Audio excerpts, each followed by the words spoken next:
how to make these wood pellet oyster mushroom logs. You're going to need hardwood pellets, not softwood.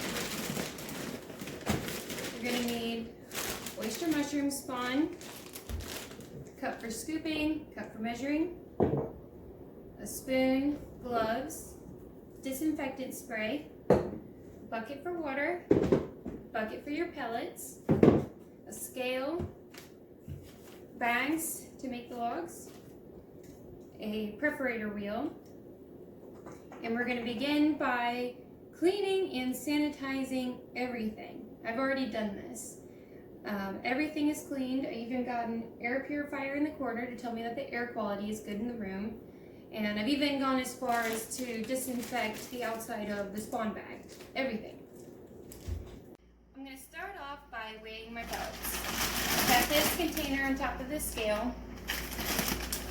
I'm going to pour out 10 pounds.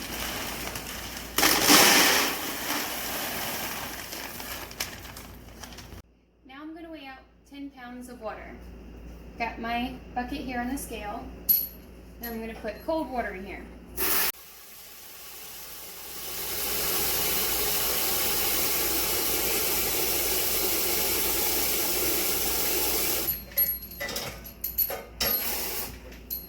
Okay, now if this is your first time doing this, if you don't want to use the scale in the future, you can just mark your water line.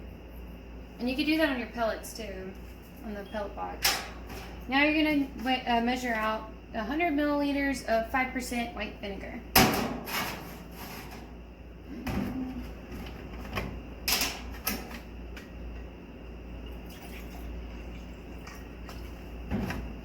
Pour it in.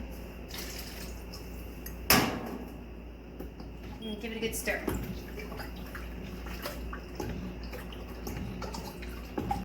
I'm going to pour this into the pellets.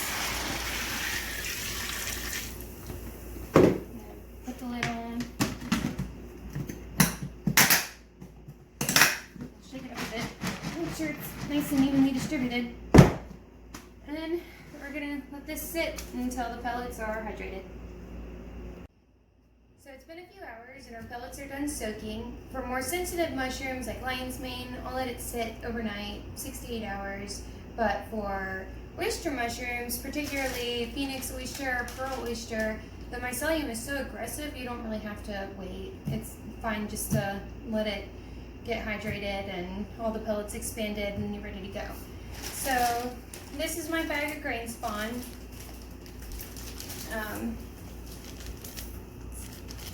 Really pretty. So we're going to need to break it up. Now when you're breaking it up, you're going to want to look for signs of contamination. Yeah, just make sure to look at it, and if you see anything weird like green or black, it might mean that your spawn is contaminated and it's not good. But this spawn looks perfect, so we're ready to go.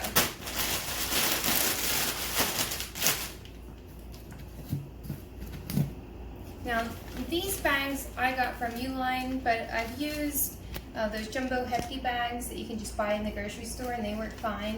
But today I'm going to use these bags. Okay, I'm going to open up my spawn.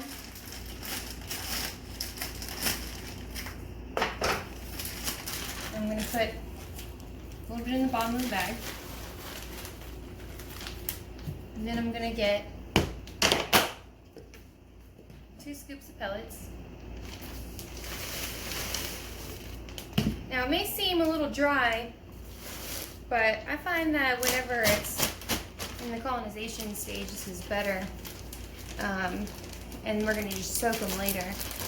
So once they're colonized. Alright, so I kind of mounded up into a pyramid on that first scoop. And then I'll put the grain spawn on each side of the pyramid inside the bag, so it's right up against the edge of the bag.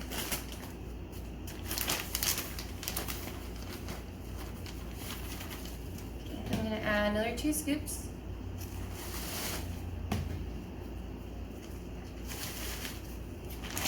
Now this one I'm just going to mound it up. So it's kind of a little mountain inside of there.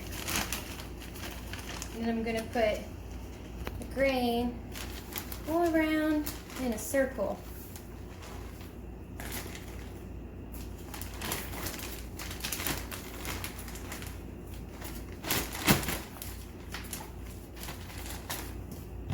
And I'm just gonna repeat this until the bag is full.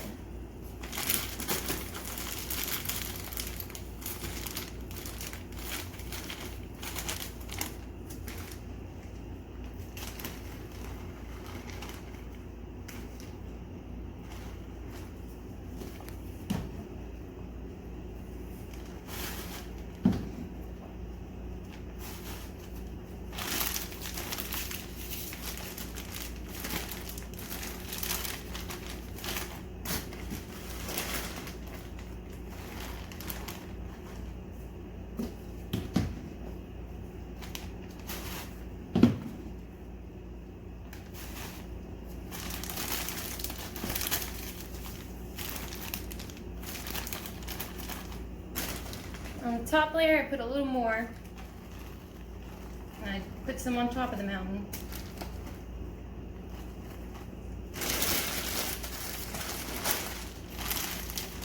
And then I use my preparator wheel. And now I'm going to make the preparations right where the grain spawn is. Do a line now so you can get the air out of the bag. And pack it down real tight. Twist and put a zip tie on.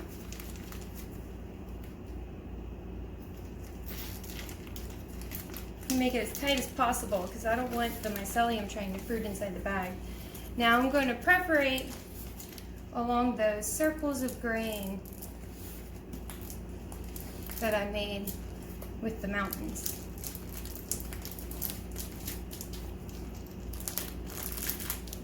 Everywhere there's a circle of grain, I'm going to preparate.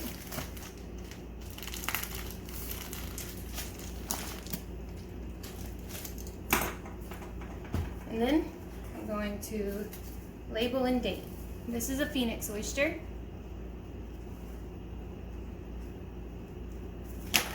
And now I'm done. So these are some pearl oyster logs that I made 14 days ago. You can see that they're already trying to fruit in the bag. They were ready about 5 days ago, so you're looking at around 9 days colonization time before you're ready to fruit them. They weigh about 10 pounds each. And I made these for my friend Michael, who just built his own fruiting chamber, and we're going to deliver them to him tomorrow. And so I'm going to get them ready by soaking them. I've disinfected and cleaned my sink, and I've got my logs inside of here, ready to soak, and I'm going to fill it up with cold water.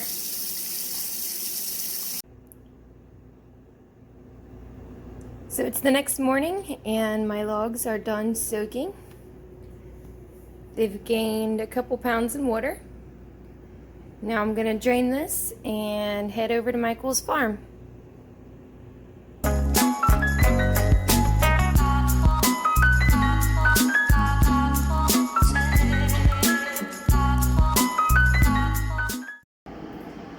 So now I'm here at Farms with my friend Michael, who owns the place. He has just set up this beautiful fruiting chamber, and I brought him some logs to put in it, and he's going to show us around. Awesome. All right, go ahead. Okay, good. All right, so now we're going to put a 2 to 4 inch cut in each of the bags where the mushrooms are going to fruit out of.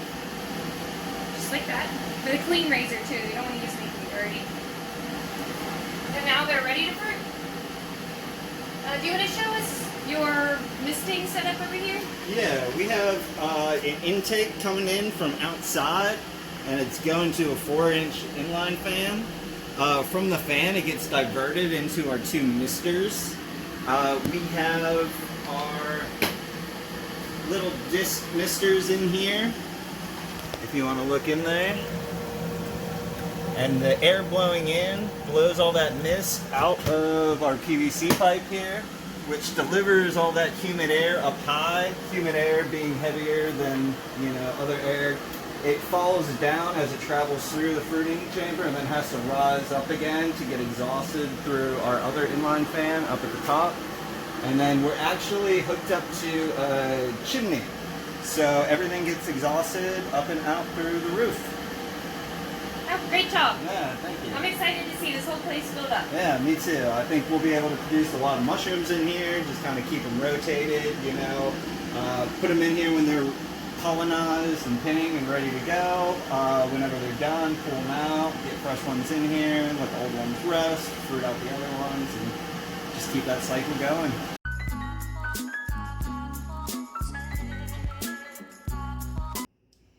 Here we have 2 of the bags that I made 2 nights ago for this video. You can already see that the rings of grain are already starting to take off onto the substrate.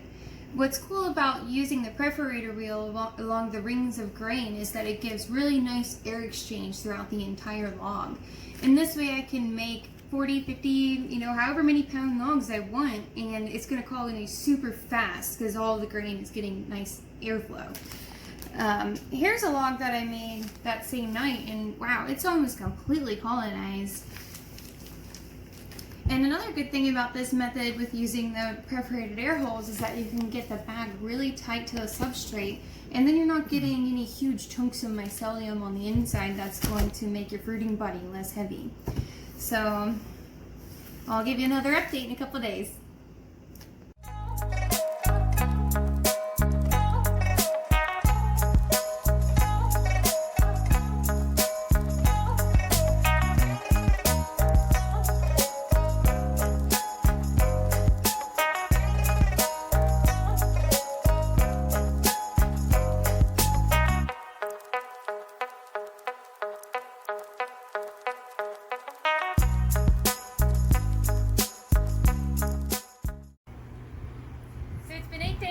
Made these, and I'm back at Michael's farm to drop them off. They are ready to fruit. They are totally colonized, and they all turned out beautiful. So now, Michael, what you're going to do is you're going to soak these overnight in some water, and then load them in the fruiting chamber, just like we did before. Awesome. Easy enough. So now we're going to go harvest the mushrooms I dropped off here last week, 7 days ago.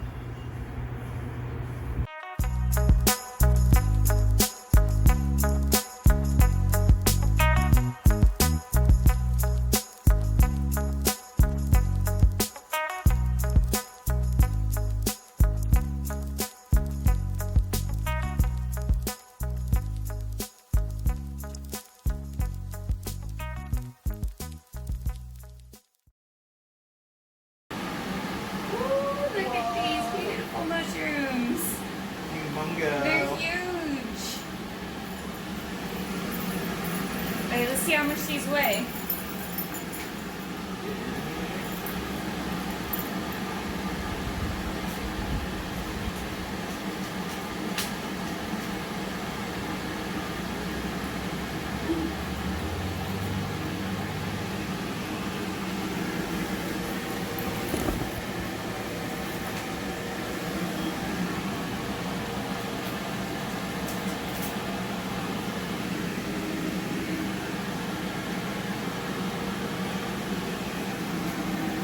So now, with these logs, now you're just gonna take this part up, take it outside the fruiting chamber for a week or 2, and then re-soak it and cut a spot on the opposite side for it again.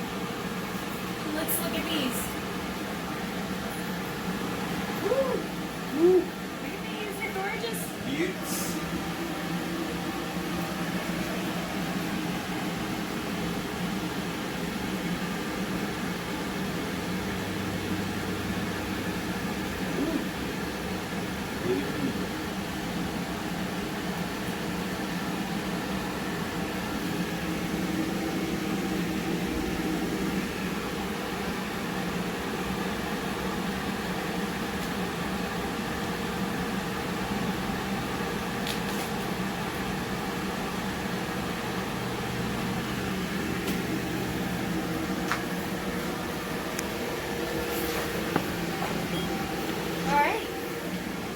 2 pounds so far. Want to get that last one? The other ones are quite ready. So this one we tried a different way to open up the bag. We opened up the front of it. And I personally think they fruited better with just a cut on the top.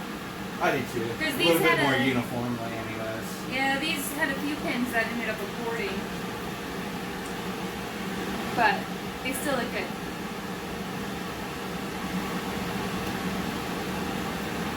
I still think we'll end up with a little over 3 pounds, so a pound per bag. That's pretty decent.